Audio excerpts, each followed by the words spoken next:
Hey there, welcome back to another video. This time around, it is my review of the 1990 horror film, The Guardian. Now, The Guardian is, in my opinion, an underrated gem. I don't think it gets talked about nearly enough. I think it's perfect for the Halloween horror season. I think it's honestly one of the best horror films of the 90s, at least to me personally. And I also feel that it's one of Friedkin's best. And definitely one of his most underrated films of his career. I think it's right up there with another film that he did called Rampage that I also really enjoy. And The Guardian is a film that I was very vaguely familiar with in kind of a funny way. There was this DVD called Boogeymen that I think was a Blockbuster exclusive in the 2000s, I believe. And the biggest selling point of the DVD is that it boasted that it had all of these horror icons on one disc. Freddy, uh, Pinhead, uh, pretty much everybody that you can think of. And the cover even showed like a collage that had all of these horror icons. And that's a pretty big selling point if you're just kind of getting into the horror genre like I was when I was a teenager. And I remember uh, renting the DVD and watching it, and it was kind of a fun watch because in reality it was just more of a clip show than actual documentary or anything.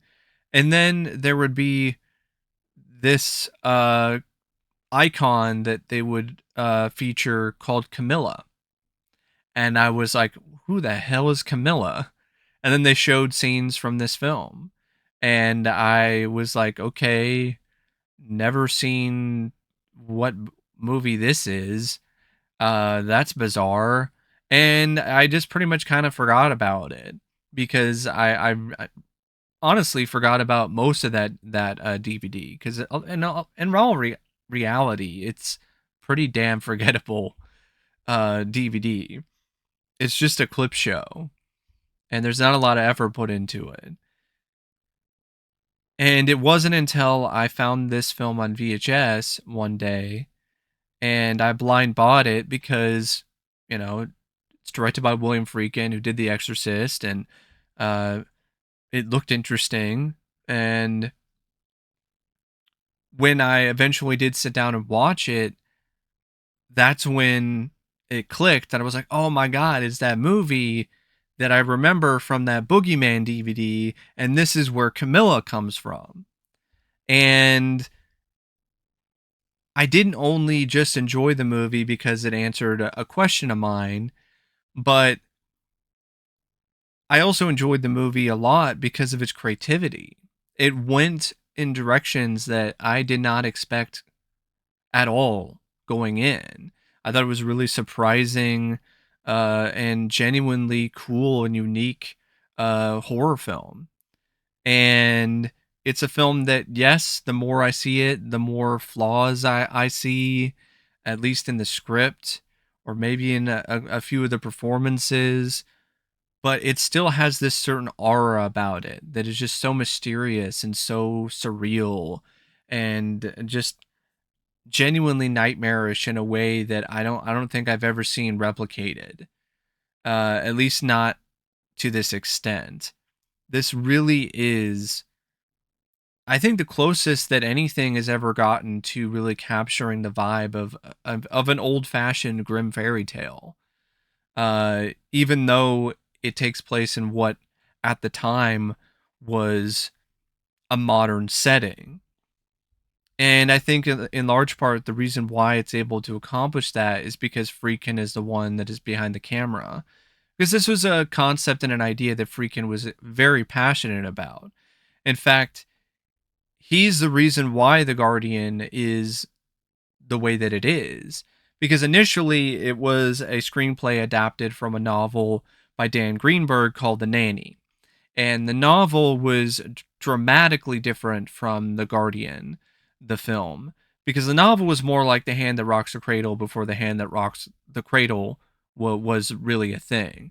And it was more of a straightforward thriller about a mysterious nanny who's kidnapping kids. And Friedkin actually wasn't even the original director who was attached to this project. It actually was Sam Raimi. Sam Raimi was attached to it when it was known as The Nanny, and I think had a script by Dan Greenberg, who wrote a screenplay based on his own novel. And Sam was interested in it. He liked the idea, but there was another script that he was given by Universal in Darkman, and he was given his pick of projects that he wanted to do for the studio because he was under contract at the time, but he could only do one of them. So Universal gave Sam an ultimatum. It was like, you either do The Nanny or you do Darkman. And Sam chose Darkman, and I definitely feel that was the right choice. That left the door open for a different director, though.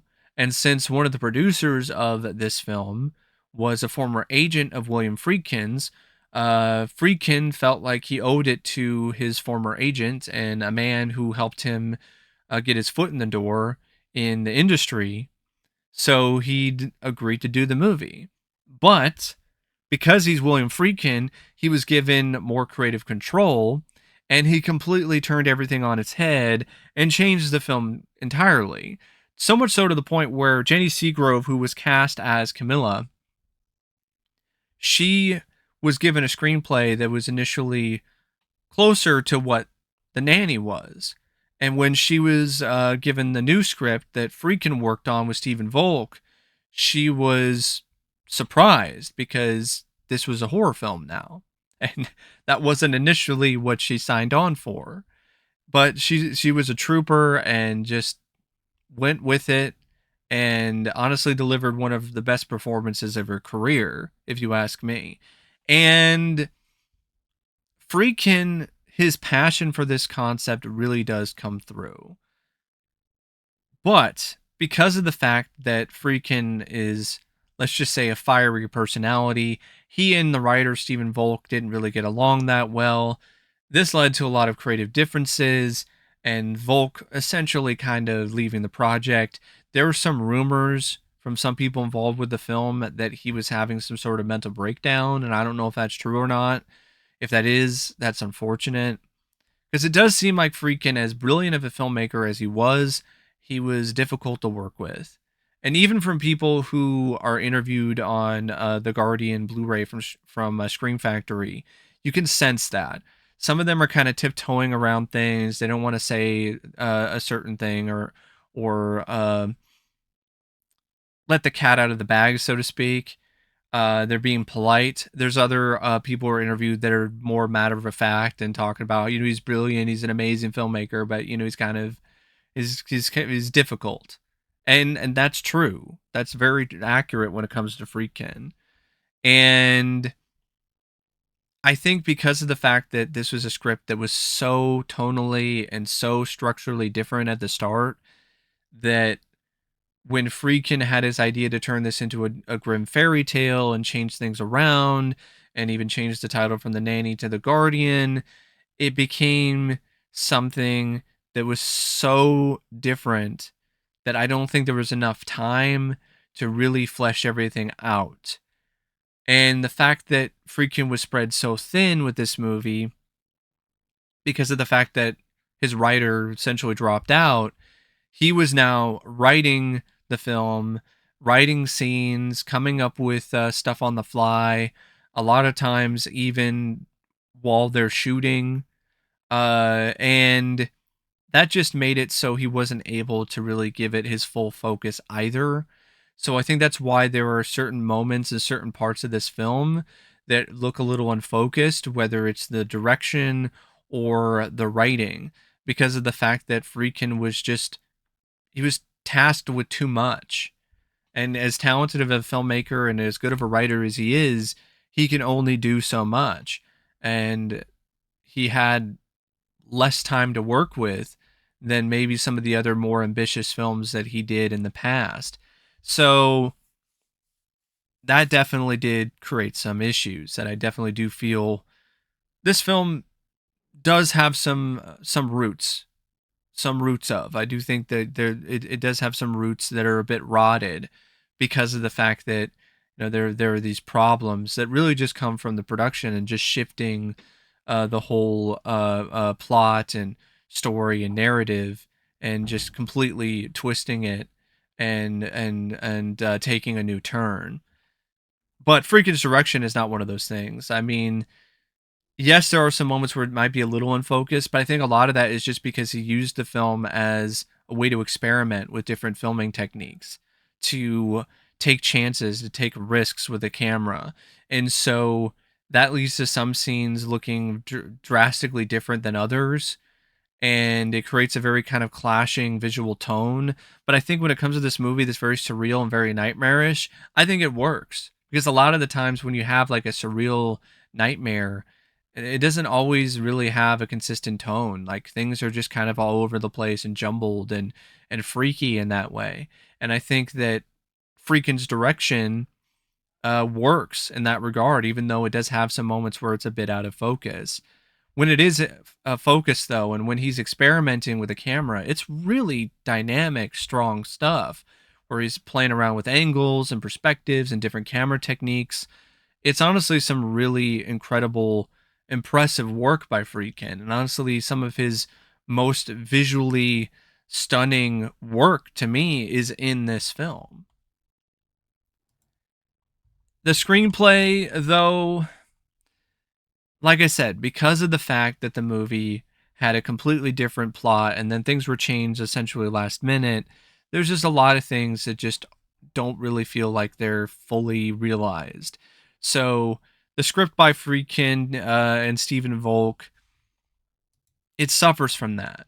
So you have parts of it that still, honestly, in their DNA, come across and feel like they're just stuff from the nanny again. And then when you try to throw in the supernatural stuff, at times that can feel a little forced. And I think it's because that's really what happened. And that's why you have like the opening, which features a couple, Molly and Alan Sheridan, who leave their two kids in the care of this new nanny named Diana. And then Diana takes the kids, and then it just jump cuts to Diana in some robe in the woods holding the baby up in the air, and this is all happening at night, and there's wind swirling, and I think there might be a little bit of lightning and thunder, and then holds the baby up, and then the baby disappears, and then the baby is trapped inside this tree, and then you're like, what the fuck? And so that's honestly a lot of the movie, is a lot of the film is just a lot of these moments where you just have this jarring just transition from typical traditional proto hand that rocks a cradle to gonzo crazy horror film with a tree that's impaling people and eating people and smashing people's heads into pieces, uh, a nanny who is an actual literal tree nymph who is trying to sacrifice this couple's baby to this evil tree, like and it leads to this climax where the husband, the father, Phil, takes a chainsaw and goes to the woods and cuts up this evil tree, and it's bleeding everywhere and all over the place like it's an Evil Dead movie. And Camilla, the nanny, who is now in like tree form, is trying to attack Phil's wife and trying to go after the baby. So she's trying to attack Kate, and every cut that Phil makes on the tree causes damage to Camilla, to the point where when he cuts a limb off the tree, her leg falls off. And so it's the kind of stuff that you're like, wow, okay, this is trippy. This is something else. This is crazy. There's a whole scene where there's this poor guy who has a crush on Camilla. Ned, he honestly seems like a legitimately kind of nice guy who just wants to get laid. You know, you kind of feel for the guy, you really do. He just picked the wrong woman to try to share his affections to, because she's not human, and he follows her into the woods and sees her true form, and she's not going to allow that to happen without any consequences. So he gets eaten by wolves that just teleport and appear out of nowhere inside his home, and he gets eaten to death. Then Camilla makes his ass disappear, like his body just disappears, and no one ever finds his body, and the only thing that's left uh of him is like bloody handprints on his phone. And that's where this film really excels. This is where the film is at its best, is when it's being crazy, weird, surreal, and nightmarish, and you're having the grim fairy tale stuff. You're having Camilla use the tree to attack these thugs in gory fashion. You're having Camilla float through the trees and flying around, and a scene where she gets hit and ran over by a jeep. You have the climax where she's trying to go after the mother and the child, and she's half human, half tree, and then the father at the same time is cutting the tree up and is just getting covered in buckets of blood. That is where the movie is at its best. When it's trying to be a family drama, no, doesn't work. When it's trying to be a police procedural kind of thing at times, it doesn't work then. When it's trying to be a mystery about like, oh, this nanny, she was the nanny for this other woman and her kids disappeared, and we're going to try to talk to her and have her confront the nanny, but that never happens. So it just makes it feel like it's kind of just thrown in there to kind of pad the running time. You even have other characters that are thrown in that don't really have a lot to do. Like you have this character that's played by Miguel Ferrer, who's an incredibly talented actor, and he's just some guy who I think he's like a coworker of Dwier Brown's character Phil, and he shows up for like a dinner scene and one other scene. Just like, why is he there? Why is this guy and his wife even in the movie? It's not like they get killed by Camilla, so why are these characters here? So yeah, there definitely are some genuine faults when it comes to the script, but I think a lot of it is just because of the fact that everything was just so rushed. Everything was just so fly by the seat of the pants when it comes to the creative process of this movie. And when that happens, you can get some brilliant moments of imagination and creativity, and you can get some really crazy, gonzo, weird, unbelievable, and unique stuff, which you see in this film.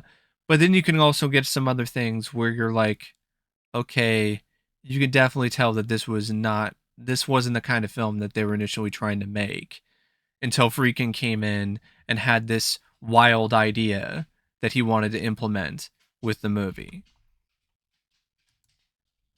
Now, one of the most consistent things about the film, though, to me, is definitely the cast. I think Jenny Seagrove as Camilla is just fantastic. I love her performance in this.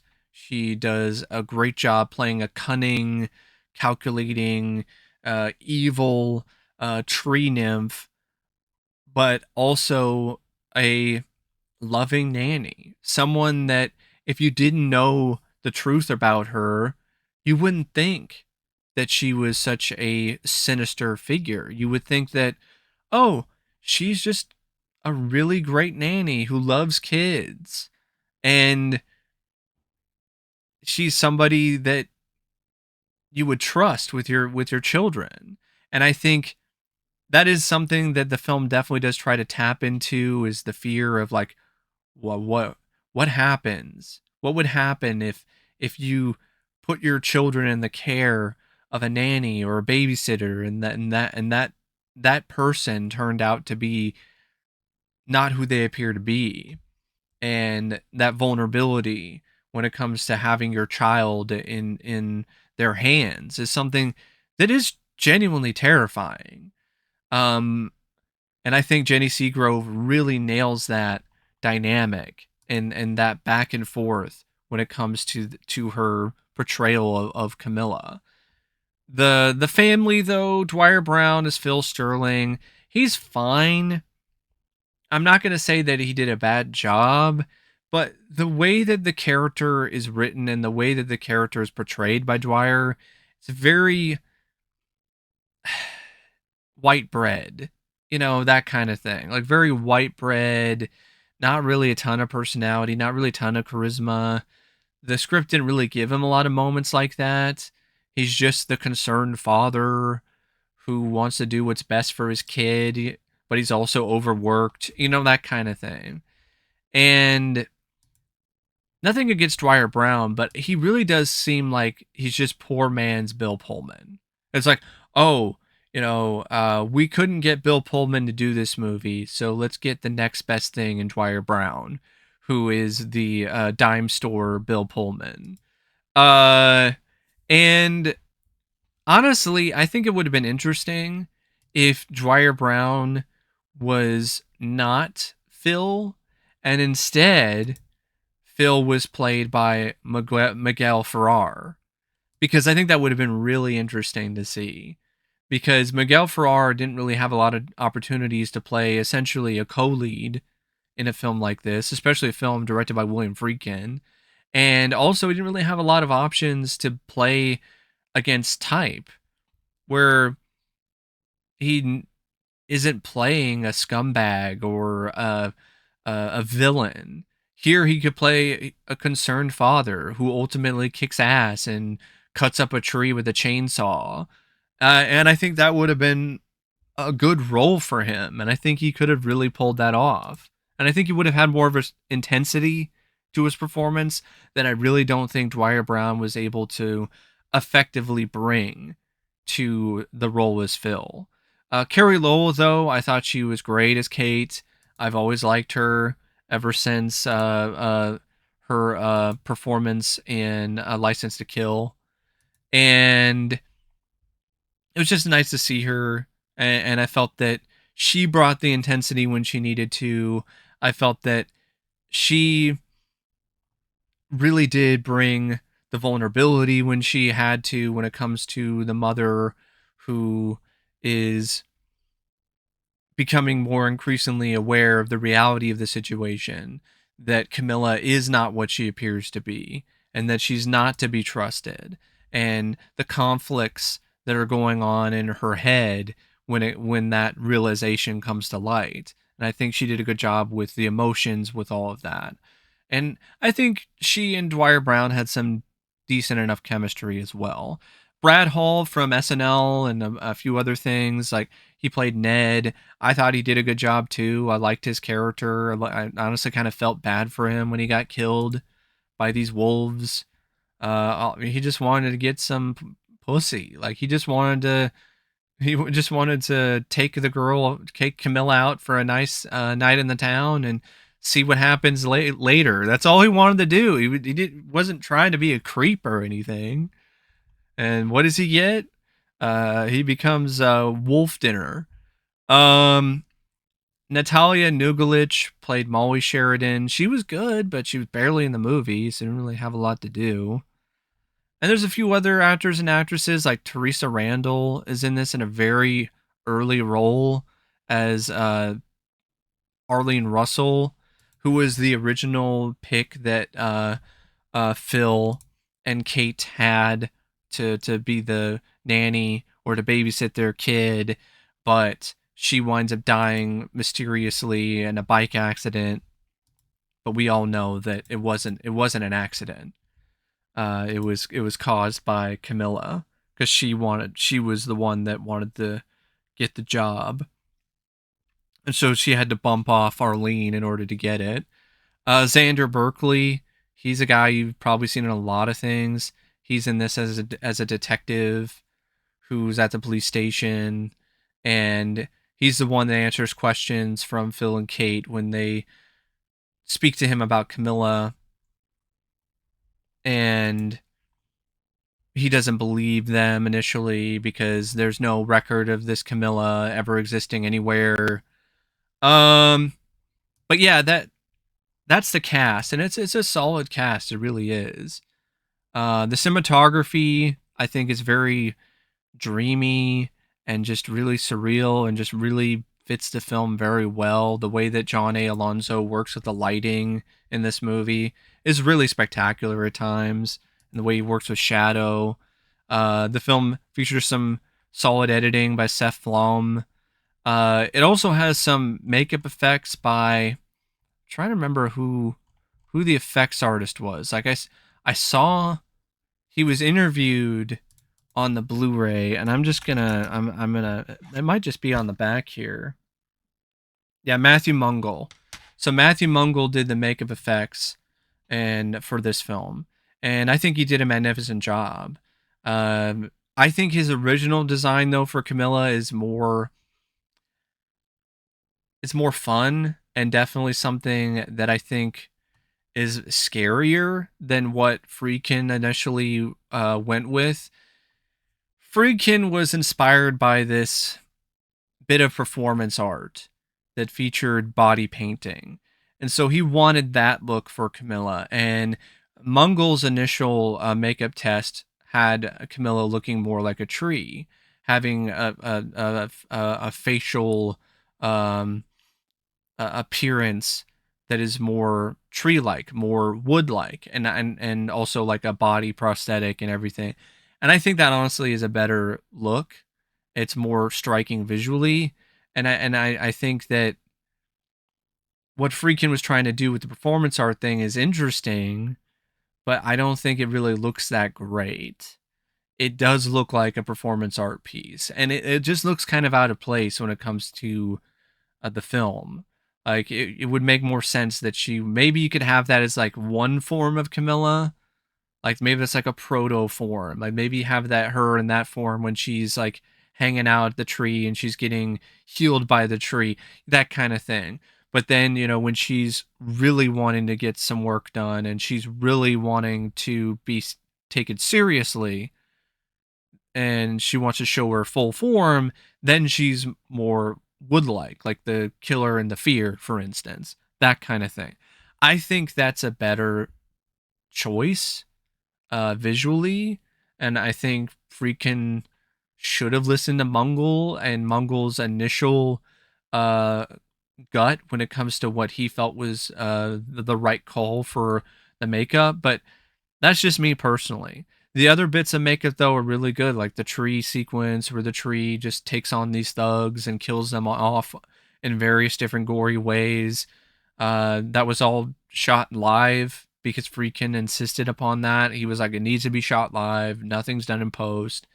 That caused some complications, but Mungle and his crew made it work. And the tree itself was just a great looking effect on its own. And yeah, it's just a film that definitely does feature some really impressive effects work by Matthew Mungle and his team.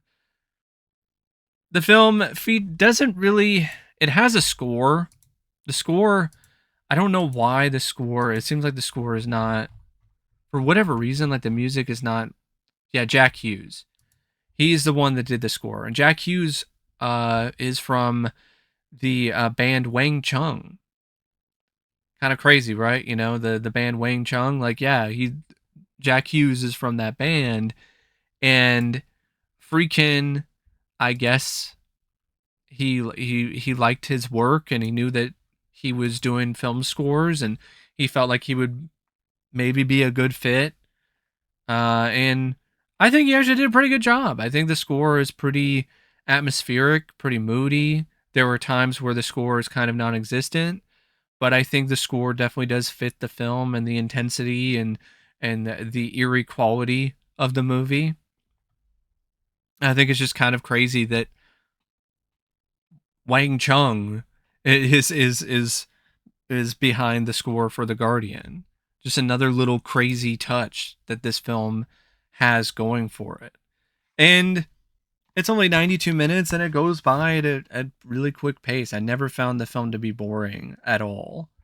Um, yeah, it's a new kind of fairy tale for adults. Like it's an adult fairy tale, which really that's what grim fairy tales were. They were dark. They were disturbing. They were just really depraved and crazy. And this film really does evoke a lot of uh, that sensibility and a lot of that feel that you would get out of a grim fairy tale. But anyway, that's my thoughts on The Guardian, and until next time, I'll see you later. See ya.